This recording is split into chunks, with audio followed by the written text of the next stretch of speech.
Network Africa. Nigeria's President Bola Tinubu is in Benue State, Makurdi, the state capital, following the recent killings of over 151 people in Yelwata.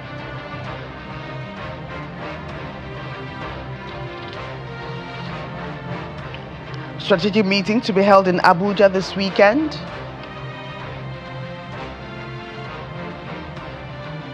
Plus, protests, public fury, and demands for accountability continue in Kenya over police brutality and extrajudicial killings.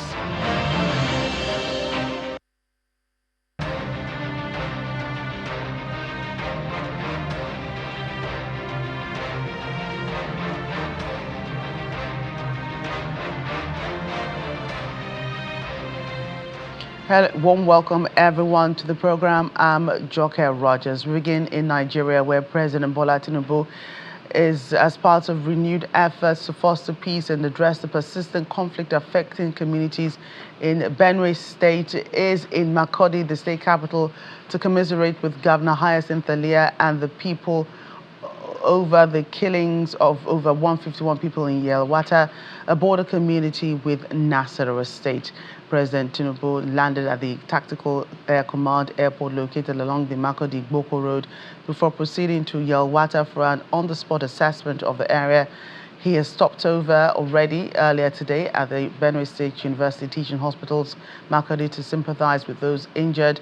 The main event is already taking place at the new banquet hall at the State Government House, Makurdi, where Governor Alia is hosting the president and the federal delegation. Governor Alia has already spoken today about the events surrounding the incidents that led to the deaths of over 151 people in Benue State. And of course, the president has also addressed the gathering earlier today.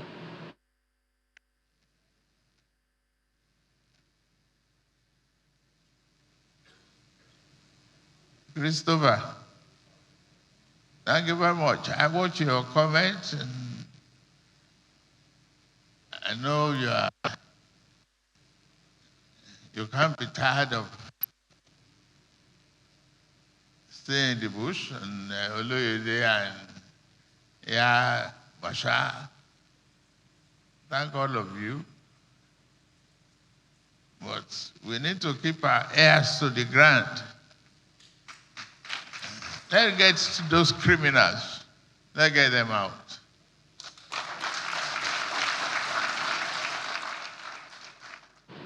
That's the President Bola Tinubu addressing the heads of security agencies that are with him at that town hall in Makurdi, the state capital, to address the insecurity in the state. Earlier, he spoke to heads of traditional institutions. He spoke to community stakeholders on the need to work together, on the need to work in unity, on the need to be one in order to end the bloodshed in Benue State. That's a developing story, and we'll be bringing more of it to you on Channels Television later on. But let's move on to other stories, although we're shifting gears now. 4 partnerships worth 110 million euros have been signed between regional body ECOWAS and some development partners, including the European Union, the Spanish and German government, for peace, development and trade. Speaking at the ceremony in Abuja, Nigeria's capital, the president of the ECOWAS Commission, Mr. Omar Toure, emphasized the need for peace and development in the region, stressing that the regional body will maintain status on the recent pull-out of some of its members. Our correspondent, Sarah Achimogo, reports. This hall at the ECOWAS Secretariat is hosting development partners to foster partnerships that will see more collaboration, peace and trade in West Africa sub-region. The partnership is 4-pronged, including support for ECOWAS peace and security and governance, support for the implementation of African Continental Free Trade Area, support for organizational development and institutional support phase 2, and the Africa Trade and Competitiveness and Market Access. Today, ECOWAS stands as a powerful example of this long-term vision. In a world facing growing uncertainty, this region continues to pursue its vision of a peaceful and prosperous area governed by strong institutions that uphold fundamental freedoms and promote inclusive and sustainable development. The project is estimated at a cost of 110 million euros. It is expected to be funded through a 1 million euro contribution from Spain and a 50-50 contribution from the European Union and Germany. The overall objective is for the common good of West African sub-region. These initiatives launched today address both urgent needs and long-term goals, empowering private sector, modernizing cross-border trade, supporting regional responses to insecurity, and strengthening the governance of the Commission. The ECOWAS president is excited at the gesture, but quickly adds that the pullout of some countries from the bloc will not in any way affect the movement of goods and services across the region, noting that the foundation upon which the institution was built 50 years ago will be sustained. Trade will continue within a space of 400 million people. Excellencies, this is the situation as I speak. Until there is a new agreement, we maintain the status quo. Of course, the institutional frameworks differ a little bit, but nothing changes for the ordinary person. A symbolic cutting of the tape is done to signify the commencement of the new partnership. Expectations remain high on the impact of the deal on the 400 million people who reside within the region.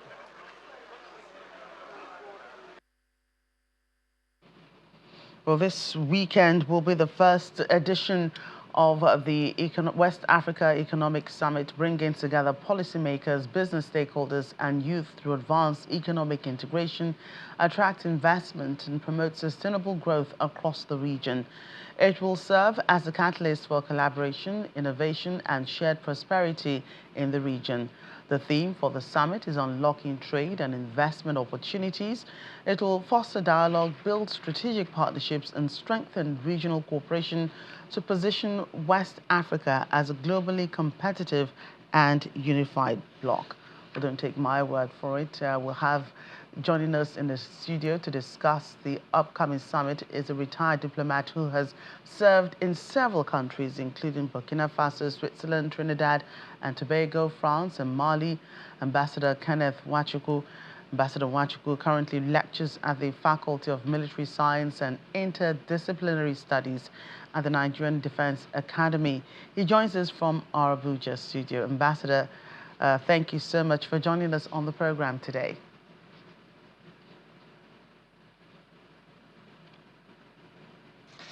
Thank you for having me. Right, so we understand you are one of the resource persons for this upcoming summit. How is this different from the other ECOWAS meetings that deal with intra-Africa trade and the community itself?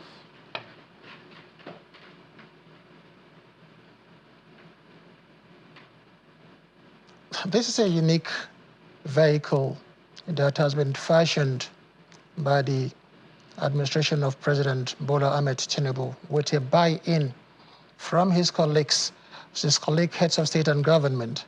The trust is, this time around, is investment, is in trade, is actually reinvigorating the integration which we already have, and as much as possible trying to remove the structures we have towards investments. So sometimes you get across some of our neighboring countries within the ECOWAS, and you find you're not able to fully take advantage of what the region provides, and what we're trying to do is to harness the energies and investment opportunities within the region and create a win-win situation for everybody. It's a people-to-people oriented program, and it's quite unique in its format.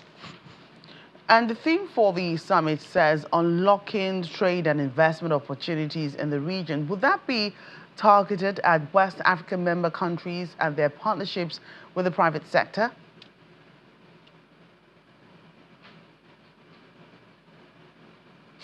That and more. The West Africa, the global CEO is also going to be here, both those within the West Africa and beyond. But beyond that, there is also the issue of having civil societies, organizations, the youth, the entrepreneurs. It's a composite approach towards development. And is this summit driven by current global economic changes?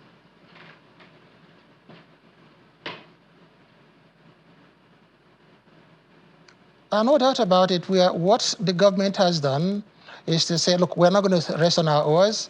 There are opportunities abound. How do you unlock these opportunities? At West Africa, we have had contacts amongst ourselves for over a century. And regardless of certain hiccups we may have encountered, but we are within the same geographical space. We look at the situation is dynamic, and the government and people of West Africa have said, look, there is more if we collaborate, more for everybody. It's a win-win situation. I think the one unique thing about this, it is not driven by, if you like, some realist impulses, which actually tend to define integration in terms of national interest or by power. It's one that tries to harness energies and see how can we create benefits for everyone. And this is actually the uniqueness of this program. And the government stands to be lauded for this clear initiative. I see that there will be a deliberate effort to ensure youth participation. What sort of input do you expect from the young people?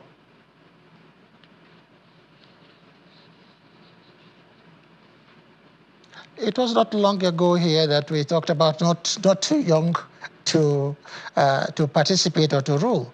And of course, the future, as we always say, belongs to the youth. You can't do anything without the youth. Right now is the time to read them into the activities, exploit their energies. Look at what they are doing in the areas of entertainment, music, arts, culture. It's an indispensable part of our ecosystem. So the youth are going to fully participate, just as the titans and industry are also going to participate. Right, a pleasure again having you on the program, Ambassador Nwachukwu.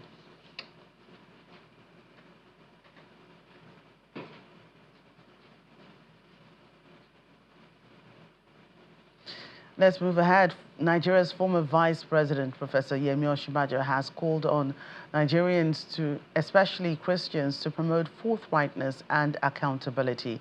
He made this call at the second annual memorial lecture of the late founder of the Fountain of Life Church, Taiwo Odukoya, held at the Fountain of Life Church in Lagos. Speaking on the theme, the evolving relationship between the church and the government in Nigeria, Professor Osinbajo notes that the role of the church in the society is crucial because it embodies honesty and transparency. It is the second edition of the annual memorial lecture for the late founder of the Fountain of Life Church, Pastor Taiwo Odukoya. There is a significant number of people, including the former Vice President of Nigeria, Professor Yemi Osinbajo, Senior Pastor of the Church, Jimmy Odukoya, and businesswoman, author, and pastor in the Fountain of Life Church, Ibuka Awoshika, among some other personalities present at this year's event. Indeed, Nigeria. One of the children of the late pastor, Dr. Toby Enua, welcomes everyone, signposting the purpose of the lecture series. It aims to become a lasting platform that shapes national conversations, reinforces the importance of value-driven leadership, and keeps alive my father's dreams of a moral, upright, and purpose-driven Nigeria. The event had a running theme reflecting on the life and times of the late pastor, who was not only a man of the word, but one who stirred political and social consciousness in society. The guest lecturer, Professor Yemi Osinbajo, highlighted this aspect of Pastor Taiwo.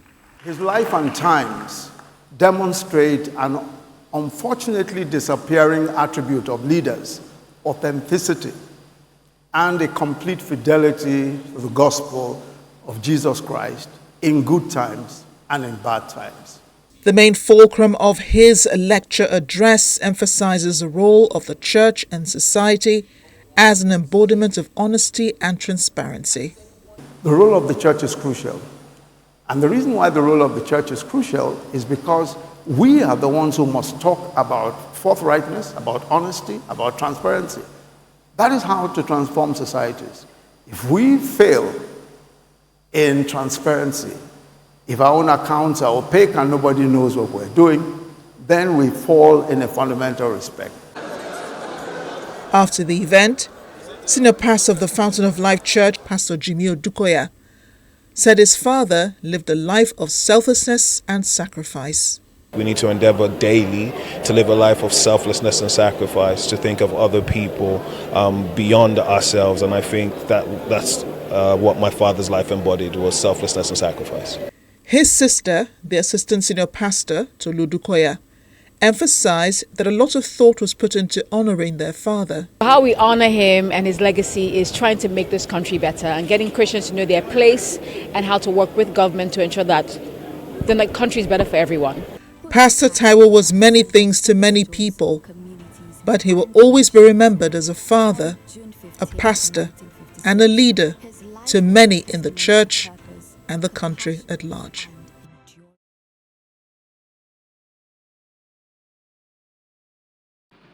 And coming up after the break, controversial Kenyan televangelist Gilbert Deya, who claimed he created miraculous babies, dies in a road crash. Details soon. Please stay with us. Breaking news. Again with the latest Russia's invasion.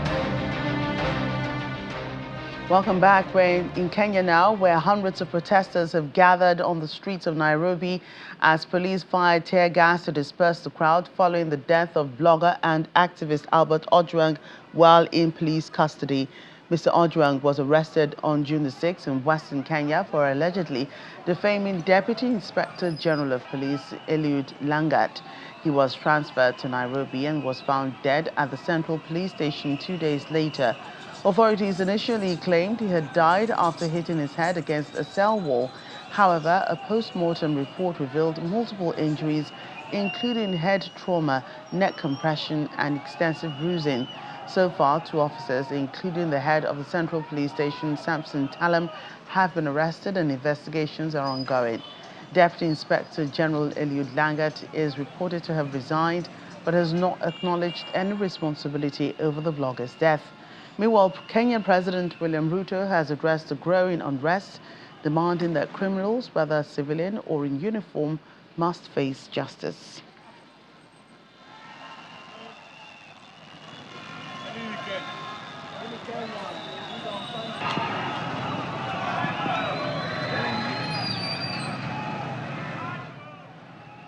Staying with police issues in Kenya, an officer has been arrested for shooting an unarmed civilian during protests against pervasive police brutality and extrajudicial killings. Reports say the bystander was shot at a close range during the latest protest over the death of a blogger in the custody earlier this month, sparking more public fury and demands for accountability. A hospital spokesperson says the man is being treated at Kenya's largest referral government hospital, along with 10 others injured in the demonstration. A controversial Kenyan televangelist Gilbert Deya, who claimed to have created miraculous pregnancies, has died in a road crash. Police told local media that Mr. Deya died on the spot after his vehicle was involved in an accident with a university bus and another vehicle near Kisumu town in western Kenya. At least 30 other people were reportedly injured, including a person identified as his wife and a passenger in his vehicle and 15 students in the bus. Mr. Deya, who ran a church in London, rose to infamy in the early 2000s following his claim that he could help infertile couples conceive miracle babies through prayer. South African President Cyril Ramaphosa has wrapped up his visit to Canada, where he attended the G7 Leaders Outreach Summit alongside other non-member nations. The summit focused on energy security and strategic cooperation. According to the South African presidency, Mr. Ramaphosa strengthened his ties with host nation Canada and worked on strategic alignments with other G7 members. Although a highly anticipated bilateral meeting with U.S. President Donald Trump did not take place, President Trump, who left the summit early due to the Middle East crisis, had previously accused South Africa of white genocide during a controversial White House meeting in May. The missed meeting raised questions about future U.S.-South Africa relations. In the meantime, South Africa's minister in the presidency responsible for planning, monitoring and evaluation says government is intensifying efforts to strengthen collaboration with the private sector with the goal of unlocking funding and accelerating the rollout of critical infrastructure projects. He was speaking at a high-level business breakfast hosted by the Federated Employers Mutual Assurance in Johannesburg. It is quite important because, capacity of the state needs all stakeholders to come and play. For example, the capacity in terms of skills that we need, the capacity in terms of the finances that we need, and the capacity in terms of ensuring that those things that are important in terms of some of these interventions that are needed, that private sector is already excelling in, becomes what is at core in order for us to be able to timelessly and measurably deliver on some of the things that are quite important for economic development. And we're saying that precisely because there are a number of big companies that are already there. There are systems and legal framework that we can actually use in order to sometimes maybe even front load some of these projects that we have with companies in order for us to be able to have an economic activity that would allow us to be able to create enough jobs. So everything starts at the top. And government sets our policies, government sets the regulations under which the country operates, and government also directs the economy to a great extent. And it is vital that government gets to understand what it is like that people on the ground and the private sector feels about how they have challenges in the implementation. And they've got to engage more. I mean, you heard the minister say as well that we've got to have more forums like this, where all parties get together. The clinics she mentioned that exist overseas, clinics of people from all sectors of the economy, from government, from private sector, from communities. And lastly, on the program, the Lagos State Government is set to host the 2025 Southwest Basic Education School Sports Competition with no fewer than 370 participants. The State Commissioner for Basic and Secondary Education, Jamiu Ali Balogun, who made this known during a press conference ahead of the three-day event, says the competition will be held in partnership with the Nigeria School Sports Federation to identify talents. He adds that the events include athletics, football, chess, Scrabble, table tennis, and traditional board games. This year's event is going to be held in Lagos following the proposal by the 6 states. Superb tech officer of our zone, comprising of Lagos, Ogun, Ondo, Oyo, Osun, and Ekiti State.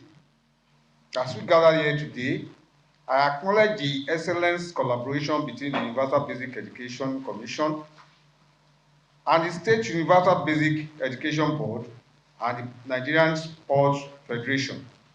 This event is a testament to our commitment to the nurturing of young talents and promoting the healthy competition, essentially for the holistic development of our children. Lagos State, without minimizing words, has a proud tradition of excellence in sports, with our peoples consistently excelling at various competitions at local, federal, and international. I got their impressive performance in the previous National Sports Festival. where they emerge victorious in events like football, table tennis, and in track and field competition. As we celebrate our people's achievements, let us recognize the importance of sports in their holistic development, mentally, physically, emotionally, and socially. This competition will inspire a new generation of sport specialists and leave a lasting impact on our young participants, no doubt. The best competition is more just like a sporting competition. It is a celebration of teamwork and embodiment of discipline and sportsmanship. As such, I urge our young athletes to embrace this fair play, learn from one another, and strive for excellence. That's Network Africa. Thank you for watching. I'm Joke Rogers.